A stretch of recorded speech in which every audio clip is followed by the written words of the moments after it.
എടാ മഹേഷ്, നമുക്കിന്ന് ഉച്ചയ്ക്ക് വീട്ടിൽ പോയാലോ? എടാ വീട്ടിൽ പോകാനോ? നീ എന്തൊക്കെയാ പറയുന്നത്? ഉച്ച കഴിഞ്ഞ് മാത്സും കെമിസ്ട്രി ഉള്ളതാ. എടാ അതുകൊണ്ടാണ് ഞാൻ പറഞ്ഞ വീട്ടിൽ പോയാലെന്ന്. ഇന്ന് മാത്സ് ബോർഡെ ചെയ്യിപ്പിക്കുന്നു പറഞ്ഞില്ലയോ? ഇന്ന് കെമിസ്ട്രിയുടെ പരീക്ഷ. എടാ ഉച്ചയ്ക്ക് പോയി കഴിഞ്ഞാൽ ക്ലാസ് ടീച്ചറെ കണ്ടുപിടിച്ചാൽ നമ്മളെ നാളെ തല്ലത്തില്ലേ? എന്റെ മഹേഷ്, നീ ഒന്ന് പ്രാക്ടിക്കലാവ്. നമ്മൾ ഇന്ന് ഉച്ചയ്ക്ക് പോയാൽ നാളെ വരുമ്പോൾ ക്ലാസ് ടീച്ചറെ ഇന്ന് ഒരു തല്ല് കിട്ടും. പക്ഷെ ഇന്ന് ഇരുന്നാലോ, ബോർഡെ ചെയ്തില്ലെങ്കിൽ 2 എണ്ണം, പരീക്ഷ ഇട്ട് തോറ്റി കഴിഞ്ഞാൽ 2 എണ്ണം, മൊത്തം 4 എണ്ണം. 4 എണ്ണം വേണോ, 1 എണ്ണം വേണം? എടാ ഇങ്ങനെ എന്നാലും എന്ന് പറഞ്ഞിരിക്കാവുന്ന സമയമൊന്നുമില്ല. ഇപ്പൊ ടീച്ചർമാർ സ്റ്റാഫിന് ചോറ് കഴിക്കുന്നത്. ഇപ്പൊ ഇറങ്ങി അവര് കാണാൻ നമുക്ക് പോവാം. എടാ എന്നാലും ഇതാ വീണ്ടും എന്നാലും ഓരെന്നാലും ഇല്ല. നീങ്ങി വന്നേ. ആ അരവിന്ദന് മഹേഷും എത്തിയല്ല. ഇന്നലെ നിങ്ങൾ ഉച്ചയ്ക്ക് പോയത് ടീച്ചർ കണ്ടുപിടിച്ച് കേട്ടോ.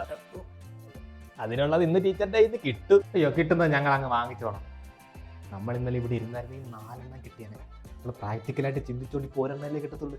അത് ഈ മണ്ടൻ അറിയത്തില്ല. പിന്നെ ഇന്നലെ ഉച്ച കഴിഞ്ഞ് ഫസ്റ്റ് പീരീഡേ ഉള്ളായിരുന്നു. അത് കഴിഞ്ഞ് സ്കൂൾ വിട്ടായിരുന്നു കേട്ടോ. സ്കൂൾ വിട്ടോ? എന്തിനാണെന്നൊന്നും അറിയത്തില്ല. പിന്നെ ഇന്നലെ കണക്ക് ബോർഡെ ചെയ്യിപ്പിക്കുന്നു പറഞ്ഞല്ലോ. അതും പിന്നെ കെമിസ്ട്രിയുടെ പരീക്ഷ ഇന്ന്. അതുകൊണ്ട്